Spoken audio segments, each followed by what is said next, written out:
गरीबों की बेटियां। वो दलित परिवार में जन्मी थी और सारा बचपन ही गरीबी में बीत गया था। कभी 2 वक्त खाना मिलता था तो कभी 1 वक्त खाकर ही गुजारा करना पड़ता था। 3 बड़े भाई थे जो सफाई का काम करते थे। मुनिया की 2 छोटी बहनें भी थी जो स्कूल जाने के सपने देखती थी, लेकिन उन तीनों का बचपन लोगों के खेतों की घास काटकर पशुओं के मालिकों को बेचकर ही बीत गया था। 3 बहनों ने जब से होश संभाला था उनको एक ही काम आता था, खेतों से घास काट कर लाना और 3 गठरियों को बाजार में एक पशु व्यापारी को बेच देना। 1 गठरी के उनको 2 रुपये मिलते थे। उनके तीनों भाई सफाई का काम करके 120 रुपये महीने की तनख्वाह पाते थे।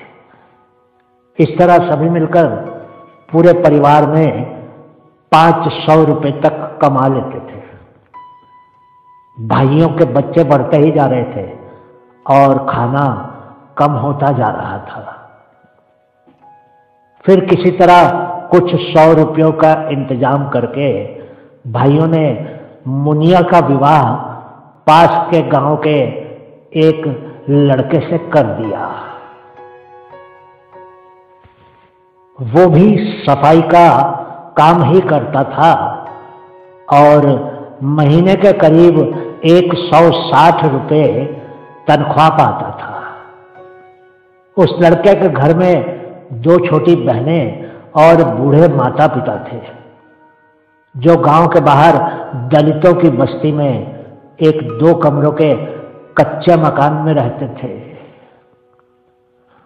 मुनिया ने सोचा था कि पति के घर जाकर उसकी जिंदगी बेहतर हो जाएगी और भुखमरी उसको कभी नहीं देखनी होगी। वो कुछ दिनों तक बहुत खुश थी, पर 1 महीने के बाद उसको भी कभी कभी सफाई का काम मिलना शुरू हो गया था, अपने पति के ही सफाई विभाग में। शादी के बाद वो उस दिन पहली बार अपने मायके आई थी। वो अपने गांव के बस अड्डे पर उतरी और इधर उधर देखने लगी। उस बस अड्डे से वो शादी से पहले हर दिन ही सर पर घास की गठरी उठाए जाया करती थी, पर उस दिन उसको वो बस अड्डा कुछ बदला बदला सा लग रहा था। वो धीमे से बड़बड़ाई, इतनी जल्दी इतना कुछ कैसे बदल सकता है? वैसे वास्तव में कुछ भी नहीं बदला था और ये सिर्फ उसका वहम था। वो काफी देर तक उस बस अड्डे को देखती रही थी। तभी फल की रेहड़ी लगाने वाले बूढ़े ताऊ ने वहां से गुजरते हुए उसकी तरफ देखकर कहा, बिटिया मुनिया ठीक है? वो बूढ़ा उसकी सुख शांति पूछ रहा था। फल वाले ताऊ की बात सुनकर उसको ऐसा लगा जैसे कि ताऊ ने उसका अपमान कर दिया था। उसका मन बुझ गया। वो ताऊ को बताना चाहती थी कि अब वो पहले वाली मुनिया नहीं थी, वो अब मोहिनी थी, श्रीमती मोहिनी। हाँ ताऊ, बिल्कुल ठीक हूं, ये कहकर वो अपने पति के साथ साथ चलते हुए बोली, बच्चों के लिए कुछ चीज खरीद लें? हाँ हाँ ले लो। उसके पति को भी अचानक ही ये ख्याल आया कि पहली बार ससुराल खाली हाथ नहीं जाया करते। मोहिनी से उसका हाल पूछने वाले ताऊ ने अपनी रेहड़ी के पीछे से उनको बताया, केले 14 रुपए दर्जन, संतरे 24 रुपए दर्जन और सेब। मोहिनी सोचने लगी, बड़े 3 भाइयों के कितने बच्चे हैं, 1 दर्जन केलों में से तो उनको एक एक भी नहीं मिलेगा। उसने धीमे स्वर में अपने पति से कहा, कितने ले ले? उसके पति ने कहा, अगर 10 रुपए से ज्यादा खर्च किए तो हमारे पास वापस जाने का भाड़ा भी नहीं बचेगा।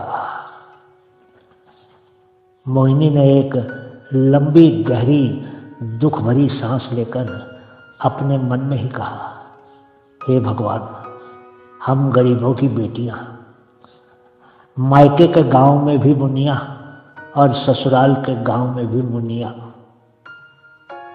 मुनिया को अचानक ही ऐसा आभास हुआ कि अब वो विवाहित मुनिया मोहिनी होकर भी जैसे फटे हुए नंगे पांव पर, सर पर घास की पहले से भी ज्यादा भारी गठरी उठाए उसी बस अड्डे से गुजर रही है।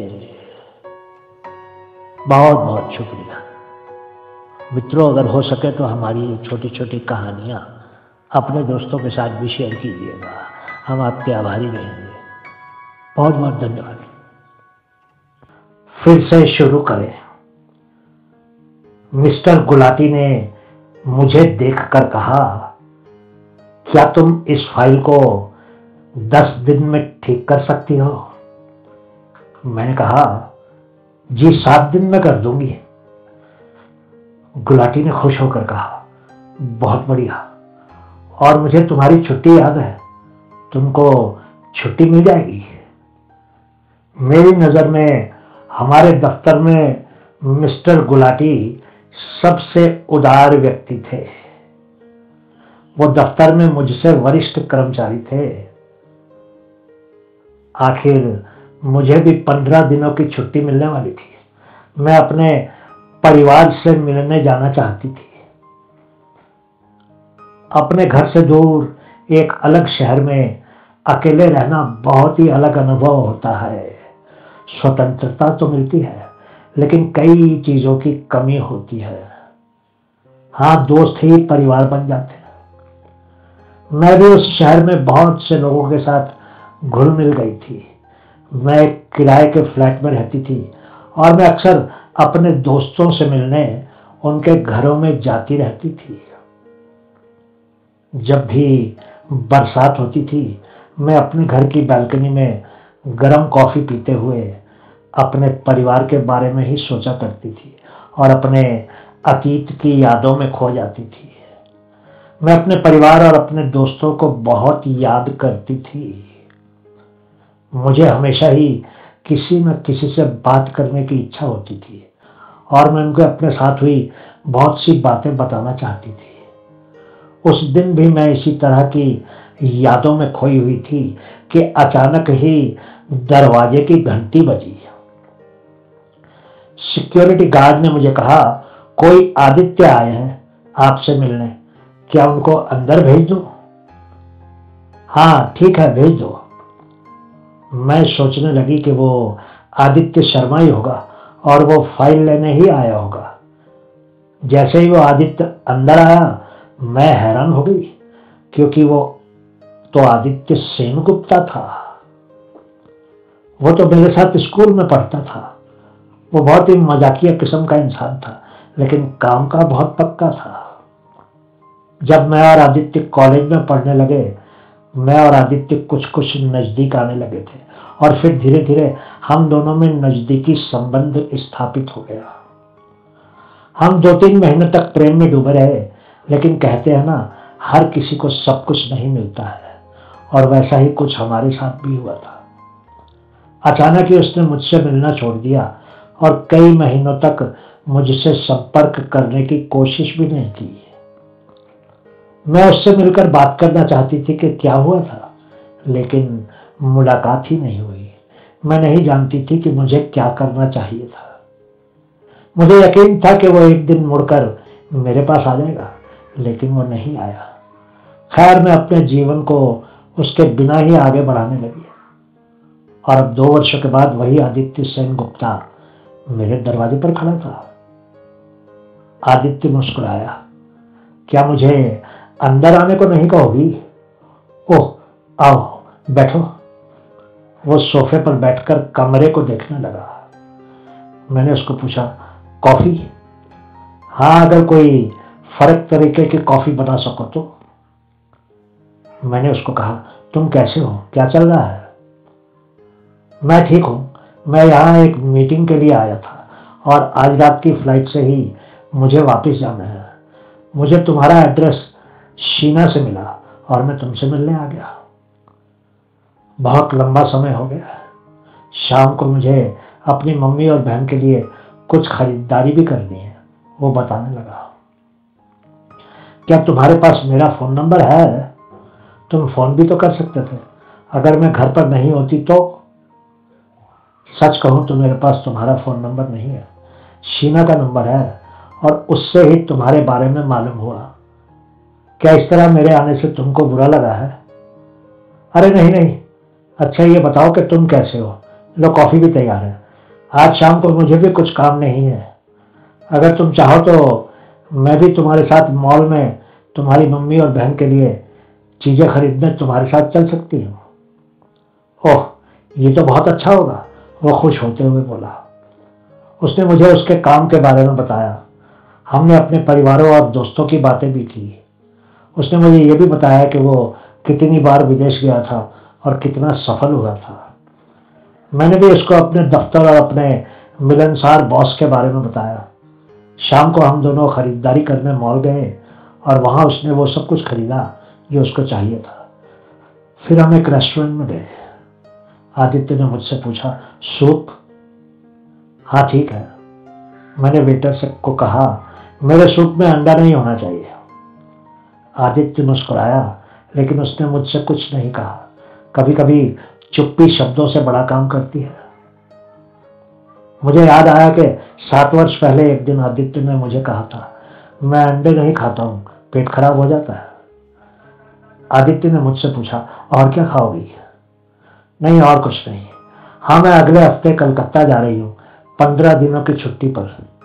मैंने उसको बता दिया। वो बोला, तब तो हम वहां मिल सकते हैं। मैंने तुरंत ही कहा, लेकिन क्यों? आदित्य ने कुछ जवाब नहीं दिया। तब तक हमारे सूप भी आ गए थे। अब मैं आदित्य से नजरें नहीं मिला पा रही थी। मैं फोन पर इस तरह उंगलियां चलाने लगी जैसे कि मैं कोई मैसेज टाइप कर रही थी। मैं आदित्य से बहुत सी बातें पूछना चाहती थी, लेकिन मैं उससे आंखें नहीं मिला पा रही थी। अपने सूप के कटोरे को ध्यान से देखते हुए आदित्य ने मुझसे कहा, क्या तुम मुझसे शादी करोगी?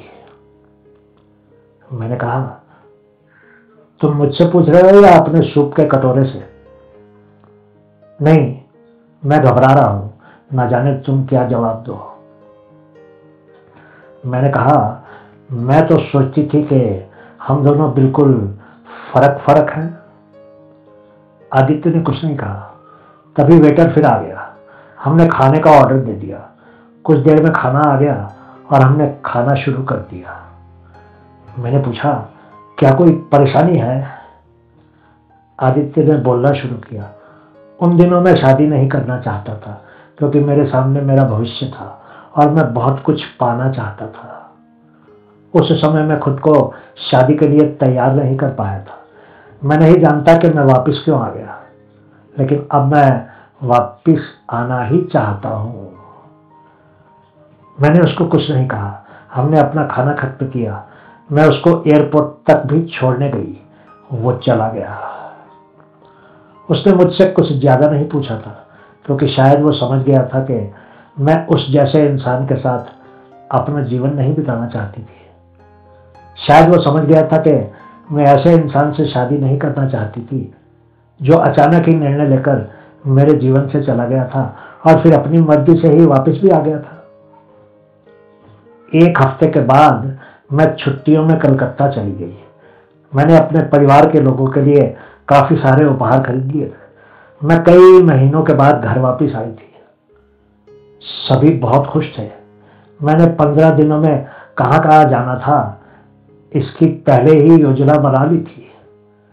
मैंने अपने रिश्तेदारों और दोस्तों को भी फोन कर दिए थे कि मैं उनको मिलने आने वाली थी।